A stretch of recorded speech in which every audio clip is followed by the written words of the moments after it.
بسم اللہ الرحمن الرحیم نحمده ونصلی علی رسولہ الکریم اما بعد۔ عزیز طلبہ، انسان کی فطرت میں چیزوں کی تحقیق کرنا اور تفتیش کرنا داخل ہے۔ انسان پیدائشی طور پر پڑھا ہوا نہیں ہے، جانا ہوا نہیں ہے، لیکن جاننے کی کوشش اور علم حاصل کرنے کی کوشش میں لگا ہوا رہتا ہے۔ یہی تحقیق اور یہی تفتیش اس و جنگلات سے جڑی بوٹیوں کو تیار کرنے پر آمدہ کر رہی ہے۔ یہی تلاش اور جستجو اس کو آسمان تک بلکہ چاند تک پہنچا رہی ہے، اور یہی چیزیں یعنی شوق، جذبہ، تحقیق کا، تفتیش کا، اس کو شخصیات، قوموں اور ملکوں کے حالات کو سمجھنے پر بھی آمدہ کر رہی ہے۔ آدمی اگر تحقیق کرنے کا جذبہ اپنے اندر پیدا کر لے گا تو قوموں کے حالات اس کے سامنے آ جائیں گے۔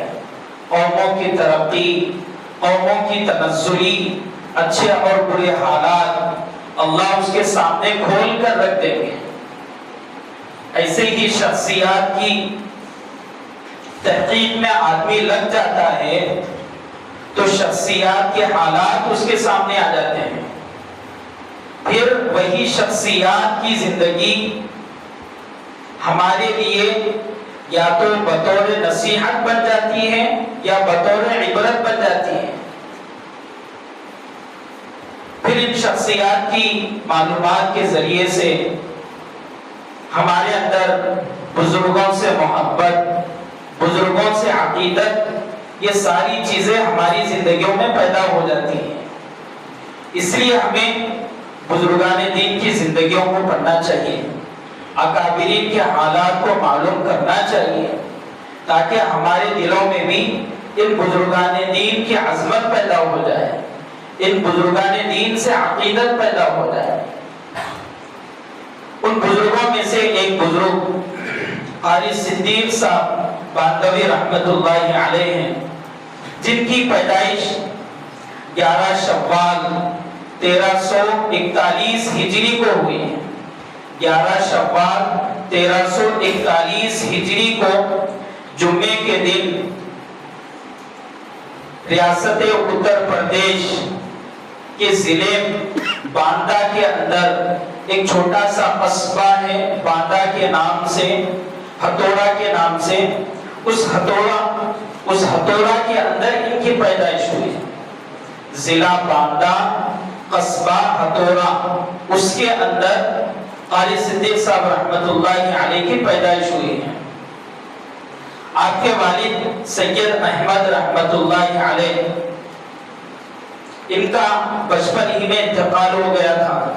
حضرت ابھی چھوٹے ہی تھے، اسی وقت والد صاحب کا انتقال ہو گیا تھا۔ دادا نے آپ کی پرورش کی۔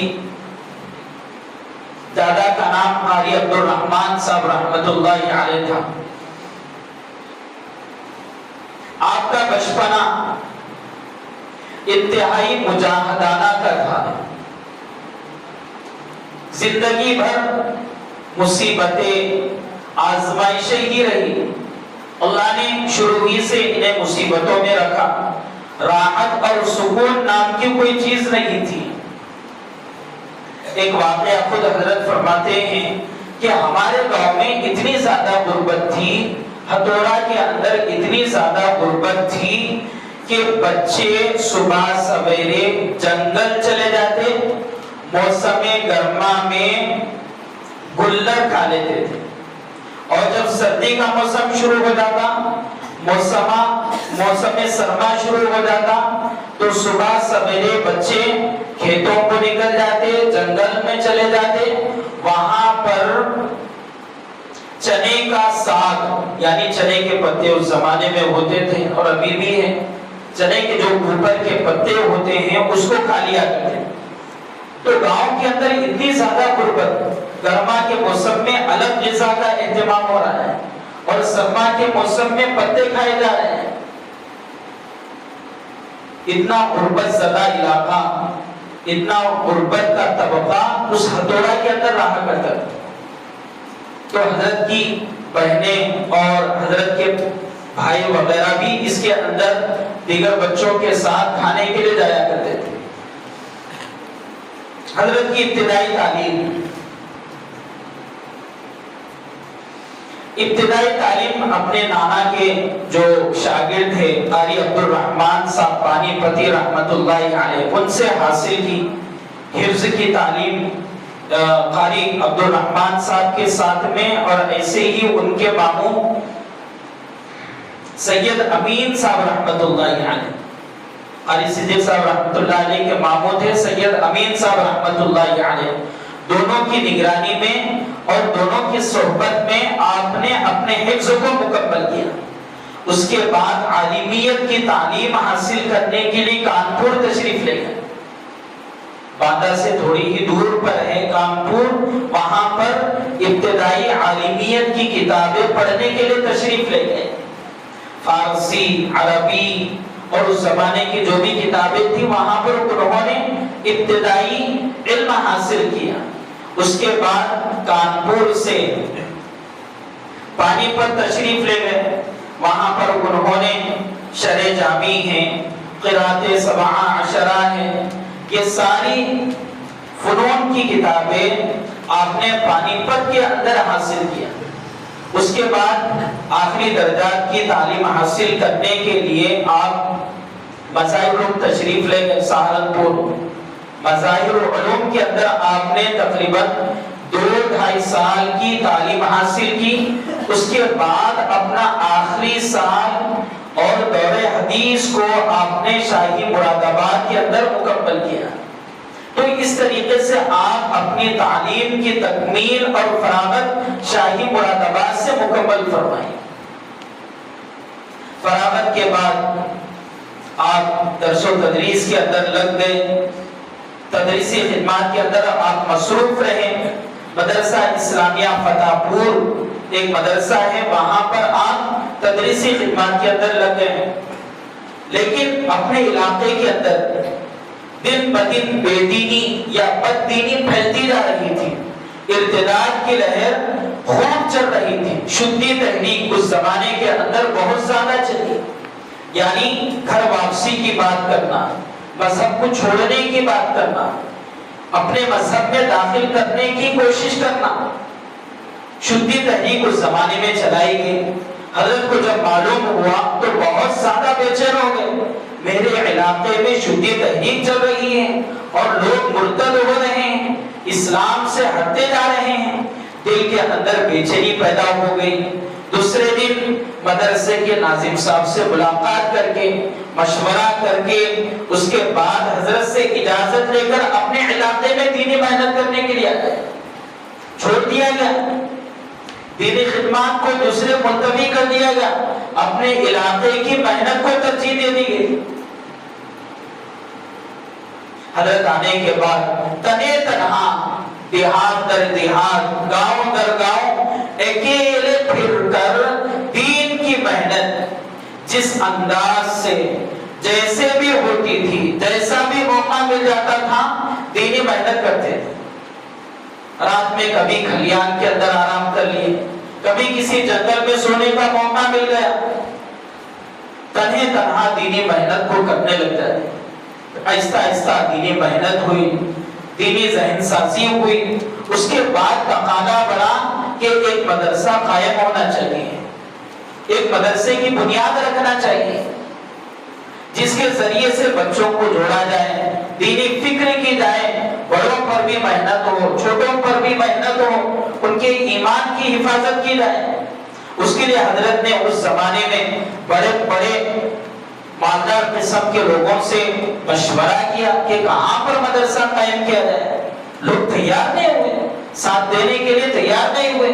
اس کے بعد حضرت مجبور ہو کر اپنے ہی علاقے میں جو چھوٹا سا گاؤں تھا اور غریب طبقے کے لوگ جہاں پر رہتے تھے وہاں پر حضرت نے اخلاص کے ساتھ مدرسے کی بنیاد رکھی. یہ نہیں سوچا کہ مدرسہ کیسے چلے گا, یہ فکر نہیں رہی کہ اللہ مدرسہ کیسے چلائیں گے. آدمی اخلاص کے ساتھ دینی خدمت کرتا ہے, جو مخلص ہوتا ہے اللہ خود بخود راستے بنا دیتے ہیں. پانی بن کر جو آدمی چلتا ہے تو اللہ خود بخود پانی کو راستہ بھی دے دیتے ہیں.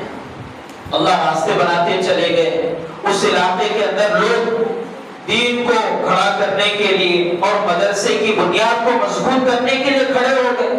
حضرت اس زمانے میں طلباء کے ساتھ خود مسجد کو بنانے, خود مدرسے کو بنانے اور مدرسے کے لیے جو بھی اینٹ ہوتی ہے, جو بھی سامان ہوتا ہے, اس سامان کو خود اٹھا کر لاتے ہیں.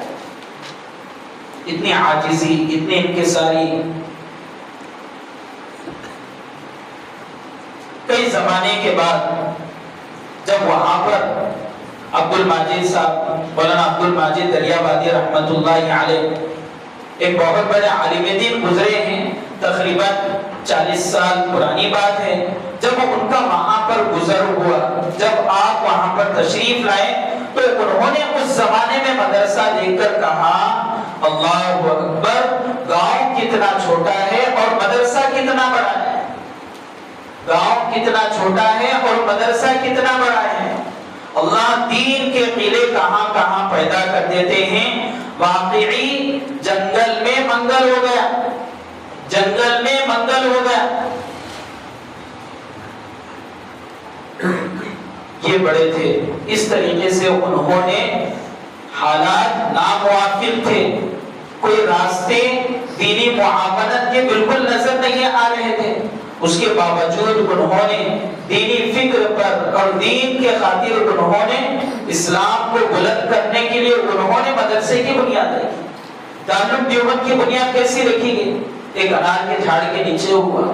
سوچا نہیں کیا یہ سارے سامان ہوں گے تب مدرسہ شروع کریں گے, ساری چیزیں مہیا ہوں گی تب مدرسہ سوچا جائے گا. ایسا نہیں. آدمی اپنے بس کا کام شروع کر دینا چاہیے. اللہ پھر اپنی قدرت کا کر کے دکھلاتے ہیں. حضرت نے اپنے بس کا کیا تو پھر اللہ نے اپنے قدرت کا کیا. گاؤں آج اتنا مشہور ہے مدرسے کی وجہ سے. حضرت کے اندر اللہ نے بہت زیادہ تواضع, انکساری رکھی ہے. ہمیشہ اپنی ذات کو کمتر سمجھا کرتے تھے اور ہمیشہ اپنی ذات کو غلام سمجھا کرتے تھے. میں تو خادم ہوں, میں تو قوم کا ایک خادم ہوں, اس طریقے سے اپنے آپ کو سمجھا کرتے تھے. رات میں ایک مرتبہ کا واقعہ ہے. حضرت کا معمول تھا رات میں اٹھ جایا کرتے اور حضرت کی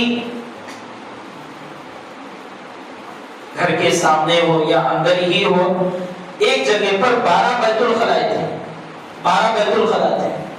تو آپ خود رات میں اٹھ کر ان 12 بیت الخلا کی صاف صفائی کیا کرتے تھے. خود رات میں اٹھ کر کیا کرتے. کوئی طالب علم اٹھ گیا تو کسی کی ہمت نہیں ہوتی کہ حضرت آپ ہٹ جائیے میں کر لوں. حضرت خود کر لیا کرتے. کئی کام مدرسے کے حضرت خود کر لیا کرتے. ایسے ہی ایک واقعہ اور ایک ہے, اپنے کمرے کے سامنے روزانہ خود جھاڑو دیا کرتے. اتنی تواضع.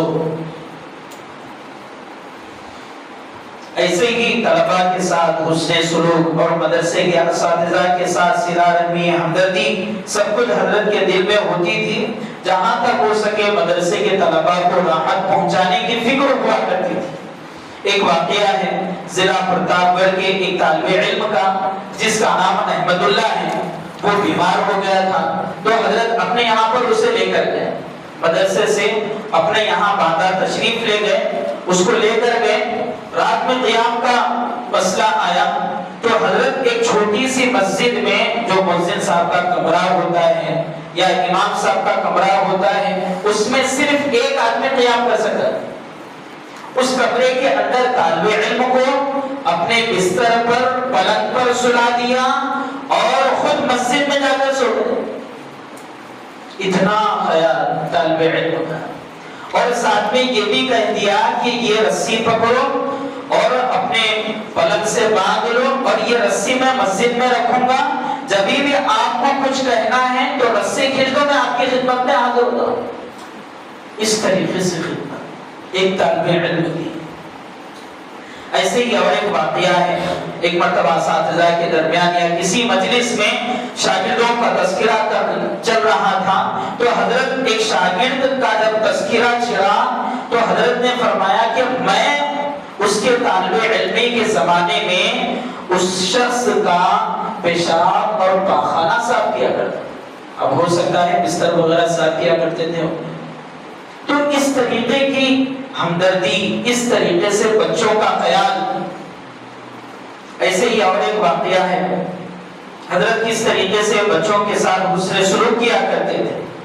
ضلع باندہ کے اندر اور ایسے ہی قرب و جوار کے جتنے بھی دیہات کے طلبہ مدرسے میں پڑھنے کے لیے آتے، پڑھنا کم پلنا زیادہ ہوتا تھا، تو اساتذہ بارہا بولتے تھے یہ طالب علم پڑھ نہیں رہا ہے، اسے چھوڑ دیجئے، اخراج کر دیجئے، نکال دیجئے۔ تو حضرت یہ فرماتے تھے کہ یہی شخص آگے چل کے علاقے کو کھڑا کرے۔ ایک طالب علم کا واقعہ ہے، لال محمد اس کا نام ہے، لال محمد اس کا نام ہے۔ جب اس کی شکایت آئی، شعبہ ناظرہ کا بچہ تھا، ناظرہ کا بچہ تھا، 5 سال میں ناظرہ مکمل کیا۔ اساتذہ شکایت کرنے لگے بچہ بہت کمزور ہے، صحیح سے ناظرہ نہیں پڑھ رہا ہے، 5 سال ہو چکے ہیں، 5 سال کے بعد ناظرہ مکمل ہوا۔ تو حضرت نے اس کو اس طریقے سے بیان کیا، ماشاءاللہ 5 سال میں ناظرہ مکمل ہوا، علاقے کے اندر دین زندہ کر لے گا۔ یہ حضرت کی بڑی سوچ ہوتی تھی، اتنا دل کشادہ رکھ کر بچوں کے ساتھ ہمدردی، شفقت اور نہ پڑھنے پر رعایت کی جاتی تھی۔ ایسے اساتذہ کے ساتھ کس طریقے سے حسن سلوک کا معاملہ ہوتا تھا۔ ایک مرتبہ ایک مولانا ان کی خدمت میں آئے، حضرت کے پاس فیان لے کر آئے، حضرت آپ کے پاس فیان نہیں ہے، روم کے اندر فیان نہیں ہے، آپ فیان لگا لیجیے۔ پہلے دن تو حضرت نہیں تھے، تو غائبانے میں خود فیان لگانے کی فکر میں لگے ہوئے تھے، لیکن کوئی کنڈا تھا ہی نہیں، کنڈا بھی اپنے گھر میں لگا ہوا نہیں تھا، اپنے کمرے میں فیان لگانے کا بھی کوئی کنڈا نہیں تھا۔ بہت کوشش کی گئی لیکن پھر بھی نہیں لگایا۔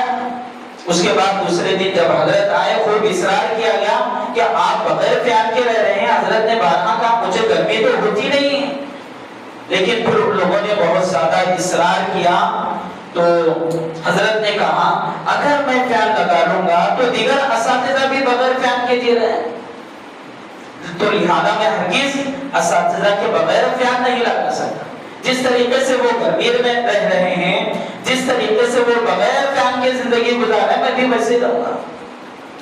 تو اس طریقے سے اساتذہ کا خیال، مہمانوں کو بہت زیادہ اکرام کیا کرتے تھے۔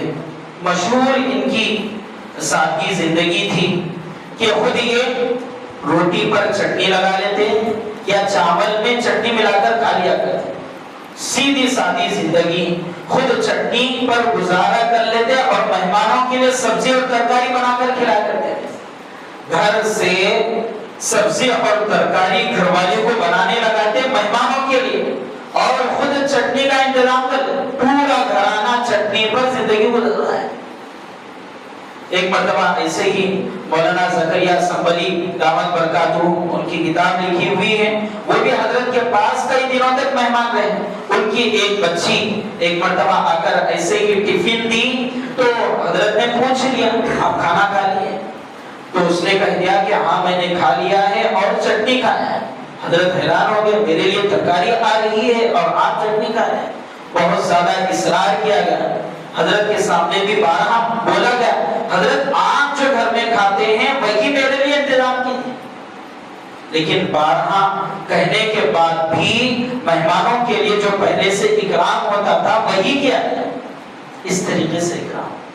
اور ایک واقعہ خاص گھر کا ہے، بڑی بیٹی کا نکاح ہوا، سسرال والے 2-3 دن کے لیے آ گئے، بیٹی کے ساتھ سسرال والے بھی آ گئے۔ ظاہر سی بات ہے آنے پر رشتہ دار تو کچھ نہ کچھ دعوت کرتے ہی ہیں، تو بیٹی کے لیے اور آنے والے سسرال والوں کے لیے بازو پڑوسی یا رشتہ دار نے دعوت کر دی۔ اتفاق سے عصر کے بعد بہت زیادہ بارش ہوئی، راستے خراب ہو گئے، تو میزبان نے یہ کہہ دیا کہ آپ آنے کی زحمت مت کیجیے، کھانا گھر بھیج دیا جائے گا۔ کھانا گھر بھیج دیا گیا۔ اچانک مغرب کے آس پاس میں کانپور سے مہمان آتے ہیں، کانپور سے مہمان آ گئے۔ حضرت فوراً اپنے گھر تشریف لائے، گھر والی سے پوچھا گھر میں کچھ بنا ہے تو دے دیجیے۔ گھر والی نے پوری کہانی سنا دی، آج تو گھر میں کچھ نہیں بنا، باہر سے دعوت تھی اور باہر کا کھانا آ چکا ہے۔ تو حضرت نے کہا ٹھیک ہے لا لیجیے، اچھا موقع ہے۔ باہر کا جو کھانا آیا ہوا تھا، مہمان کے لیے جو آیا ہوا تھا، سسرال کے لیے جو آیا ہوا تھا، بیٹی کے لیے جو پیش کیا گیا تھا، وہ کھانا کانپور کے مہمانوں کو کھلا دیا گیا اور اہلیہ سے کہہ دیا گیا کہ گھر میں دال وغیرہ ہے وہ پکا کر کھلا دو۔ بیٹی پر مہمانوں کو ترجیح دی گئی، بیٹی کے سسرال والوں پر مہمانوں کو ترجیح دی گئی۔ اس طریقے سے مہمانوں کا اکرام۔ ایسے ہی آپ غیر مسلموں کی نظروں میں بھی بہت زیادہ عظمت، عقیدت اور ایسے ہی محبت والے شمار کیے جاتے ہیں۔ غیر آپ سے بہت زیادہ تعلق رکھتے تھے۔ اللہ کے نبی صلی اللہ علیہ وسلم نے جو ہمیں تعلیمات دی ہے، جو دینی تعلیمات ہیں، آپ کے اندر وہ کمالات، وہ تعلیمات اور اوصاف اللہ نے رکھے تھے۔ اخلاقیات آپ کی زندگی میں کافی تھی۔ ایک مرتبہ کا واقعہ ہے کہ مدرسے کے بازو میں، مدرسے کے پیچھے کے حصے میں ایک بہت بڑا تبلیغی اجتماع پہلی مرتبہ ہو رہا تھا، پہلی مرتبہ ہو رہا تھا۔ اس کے اندر مسلمان اور ایسے ہی غیر مسلم صبح سویرے آتے، کھیتوں کی صاف صفائی کرتے، اجتماع کے لیے تیاری کرتے اور شام میں بغیر مزدوری کے چلے جاتے۔ حضرت کی عقیدت میں، حضرت کی محبت میں مسلمانوں کے ساتھ غیر مسلم بھی ساتھ دیا کرتے، اجتماع کی تیاری کرا رہے۔ ایسے ہی دوسرا واقعہ ہے جب بابری مسجد کی شہادت ہوئی، شہادت کا واقعہ پیش آیا، اس کے بعد ایک مرتبہ ہتھوڑا کے بازو میں دیگر جو مسلموں کے تعلق سے کچھ ہنگامہ کرنے والے ہیں، یہ ہوا پھیلا دی گئی، وہاں کے لوگوں کو ابھارا گیا، فسادات کرانے کی کوشش کی گئی، لیکن باہر کے گاؤں کے لوگوں نے یہ کہا نہیں، اس ہتھوڑا کے اندر یہ نہیں ہو سکتا، اس ہتھوڑا کے اندر تو ایک بہت بڑے بزرگ رہتے ہیں، ان کی موجودگی میں ہندو مسلم کے فسادات تو ہرگز نہیں ہو سکتے۔ اتنی عقیدت غیروں کو تھی، اتنی محبت حضرت سے دوسروں کو تھی۔ اس طریقے سے بڑے بڑے فتنے حضرت کے زمانے میں ختم ہوئے ہیں۔ علمی اور اصلاحی بہت سارے کارنامے حضرت کے ہوئے ہیں۔ اپنے زمانے میں انہوں نے بے دینی کا خاتمہ کیا ہے۔ ایسے ہی رسومات اور خرافات جتنے بھی اس زمانے کے اندر ہتھوڑا کے اندر ہوتے تھے، اس کی روک تھام کرنے کی کوشش کی ہے۔ ہندوانہ رسم و رواج کو ختم کرنے کی فکر فرمائی ہے۔ ایسے ہی بندوں کی اصلاح، خدمت خلق، ظاہری اور باطنی علاج، ظاہری علاج بھی آپ فرمایا کرتے تھے۔ عملیات سے آپ کافی واقفیت رکھتے تھے، کافی مہارت آپ رکھتے تھے۔ ایسے ہی اللہ نے آپ کے ذریعے سے تدریسی خدمات کے ساتھ ساتھ تصنیفی خدمات میں بھی کافی اللہ نے آپ سے کام لیا ہے۔